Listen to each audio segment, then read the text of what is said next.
Entonces la gente, bueno, perdí mi empleo, tengo que buscar mi negocito y tengo que empezar a hacer algo. Entonces ya tú financiabas y pues también se aceleraba la economía en ese segmento y se aceleraba también la capacidad de colocar dinero a la microempresa. Sin embargo, estos últimos años que la economía a nivel mundial ha estado tan difícil, pues se ha demostrado que efectivamente hay un impacto negativo. Cuando hay una crisis macroeconómica impacta a las instituciones que dan ese servicio e impacta directamente al cliente.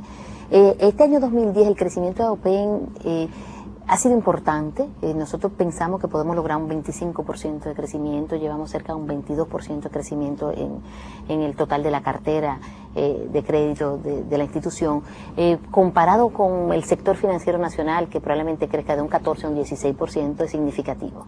Pero es una institución que tiene una tradición de crecer un 30, un 35, un 40, hasta un 100% nosotros hemos crecido. Por supuesto, en la medida que la institución crece, ese crecimiento, ese porcentaje, pues se va reduciendo porque el mercado se va atendiendo de manera amplia y llega a un mercado meta que está bastante satisfecho y atendido, que es lo que pasa en muchos mercados, como por ejemplo el mercado de Colombia.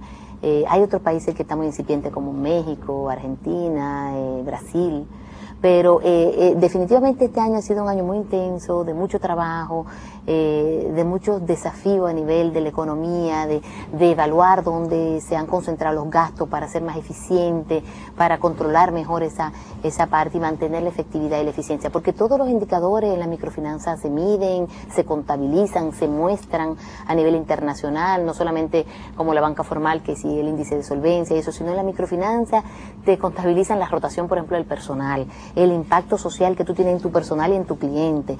Te contabilizan, por ejemplo, la cantidad de clientes por asesor de crédito, la cantidad de clientes por persona nombrada en la institución, así sea el guachimán, el guardián, si está fijo, te lo contabilizan también. O sea que hay muchos indicadores que te obligan a trabajar con eficiencia. Yo pienso que el año 2010 fue un año muy intenso, que nos sirve la experiencia de saber que en momentos de crisis hay que ser innovador, hay que tener mucho cuidado con las inversiones, mucho cuidado con los costos, los gastos, y hemos tomado medidas para eso. O sea, el año 2009 la economía creció un 3.5, creo.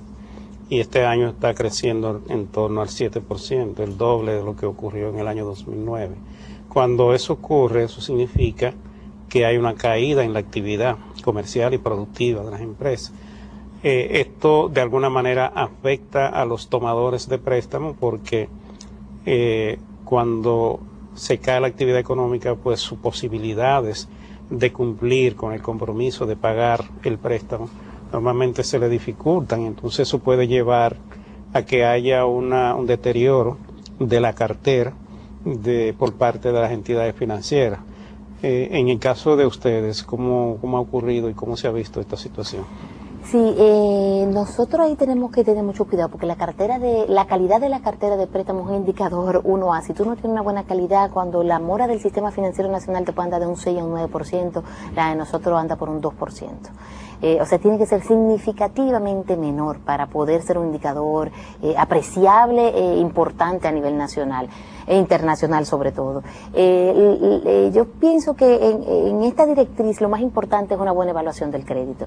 Cuando la situación se pone difícil y el flujo de efectivo le disminuye al cliente, entonces tú tienes que financiarlo en un monto menor, saber que sus ingresos van a disminuir, darle un seguimiento y un apoyo inclusive adicional que nosotros lo hacemos a través de la fundación para poder mantener a esa microempresa produciendo, para poder orientarlo, si tú tienes un salón de belleza, hasta dónde tú poder tomar dinero, porque probablemente pasó mucho con la etapa donde vino la globalización. La gente se empezó a asustar porque decía, bueno, las empresas, las industrias se van a ver afectadas si entra un producto de otro país que sea a un precio mucho más competitivo que el local. Sin embargo, eso no afectó tanto a la microempresa porque imagínate tú un salón de belleza importado. O sea, bueno, van a venir alguna franquicia, pero en los barrios, en las zonas más populares que la zona que nosotros atendemos, no te entra una franquicia internacional de un salón de belleza como la que hemos visto llegar a República Dominicana, un coquero, por ejemplo, no te va a importar un coquero. O sea que se vio menos afectado, pero ciertamente la capacidad de pago cuando hay crisis, hay menos movimiento en la economía. Por eso es tan importante este sector, porque en la medida en que tú generes riqueza, equidad social, tienen mayor poder adquisitivo y eso dinamiza la economía. Pueden definitivamente ser actores importantes en el desarrollo económico del país. Entonces yo creo que ahí radica sobre todo la importancia. Pero para no sobreendeudarlo, también hay que analizar, en otros países hay un buen servicio de buró de crédito, de información crediticia. Yo no le tiro información crediticia a ningún cliente con un crédito por debajo de 20,000 pesos, porque no aparecen en el buró de crédito, o sea, no tienen esa referencia comercial anterior. O sea que es muy importante enfocarse en la capacidad de pago del cliente, sobre todo cuando la economía tiende a decaer y cuando se ven algunas situaciones, como bien mencionabas, de un año preelectoral, donde hay que saber cómo se puede comportar la economía en el próximo año 2011. Aunque esos años preelectorales y electorales son bien dinámicos. Sí, son bien dinámicos. Así es. Y para el sector nuestro también, es bien dinámico, la gente sale mucho a la calle, todo el mundo vende. O sea, ciertamente hay... Damos una pausa, retornamos sobre eso.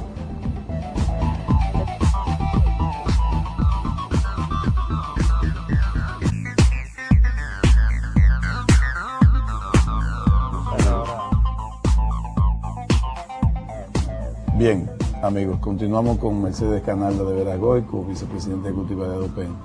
En su introducción, Mercedes mencionó parte de los reconocimientos y premios que ha recibido la institución. Yo me quedé con una espinita porque dentro de esos premios y esos reconocimientos, ADOPEN fue reconocida por la Fundación Brugal. Y conociendo yo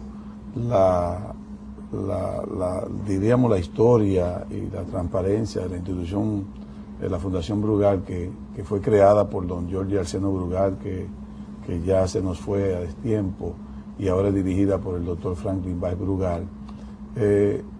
¿Cómo pudo haber sido reconocida? Y además, cuando es reconocida por la Fundación Brugal, me imagino que recibió un dinero en efectivo, porque eso es parte de la dinámica de esos premios. Y cómo una institución que tiene, en cierta manera, no tiene fines de lucro, pero tiene algún interés, dónde se utilizó el dinero, porque igual hay que mostrarle al público que es un dinero que se usa para otros motivos o para otras causas. Sí, el premio de la Fundación Brugal lo recibe ADOPEN ONG, o sea, como institución sin fines de lucro, que fue también la institución que le dio origen al Banco ADOPEN. Entonces, la ONG desarrolla muchos programas de capacitación, educación financiera, desarrollo, investigación, creación de empresas. Entonces, toda esa parte que no es de servicios financieros, la desarrolla la ONG. Y también yo pienso que el único premio que nosotros hemos recibido que tiene un componente económico, lo cual es una gran cosa para las instituciones, sobre todo las instituciones sin fines de lucro. Nosotros recibimos 1 millón de pesos en esa premiación, lo cual para la Fundación fue de gran utilidad y se destinaron especialmente a la educación de la juventud. Nos gusta mucho la posición de agenda económica en la parte lo hemos escuchado día a día con ese componente del 4%, y la parte de educar a la juventud, muchas veces esa juventud que está en los barrios desorientada, sin desarrollar ninguna actividad ni siquiera de educación ni productiva. Entonces uno rescatarlo de esas condiciones y llevarlo a la institución y darle desde educación en valores, desarrollo de su propia empresa, lo hacemos técnico en computadora, en contabilidad, en venta, en merchandiser, o sea, le tenemos una gama de servicios y nos vamos a todo el país. Y contratamos expertos hasta internacionales, gracias también al premio de la Fundación Brugal, para llevarle esa motivación, ese compromiso, ese liderazgo a estos jóvenes de diferentes zonas remotas. Nos fuimos hasta Bauruco, por decirle, con estos fondos, a rescatar a esos jóvenes y a darle esos talleres. Los talleres más largos nos duraron 100 horas, los más cortos eran de 3 a 4 horas una tarde, que podíamos salir por el país un poco con estos especialistas. Y muchos de ellos se motivaron tanto que el primero se lo pagábamos, pero nos decían, ponme otra sucursal que nosotros vamos y te lo hacemos de gratis, porque a la verdad es que se llenaban de emoción viendo a la juventud respondiendo, sin tener oportunidades, pero respondiendo a esa iniciativa de la Fundación Brugal de apoyarnos en la educación. Y sobre todo, ese componente tenía una inserción laboral. Si querían desarrollar su propia empresa, entonces se le daba un capital inicial del negocio a través del banco. Y si ya desarrollaban destreza para ser empleado, entonces íbamos a las empresas a tocar puertas, a decirle, mira, tú necesitas una persona con este perfil. Le ayudábamos a preparar su currículum, lo enseñábamos a tener una técnica de entrevista efectiva en recursos humanos. Y bueno, ya la inserción laboral se nos dio por encima de un 50%, lo cual para nosotros fue muy importante también. Sí, de esos jóvenes que pudieran pues tener su propio empleo y saber que pueden ser personas de éxito, cambiarle la mentalidad de la adversidad del día a día que tienen que vivir.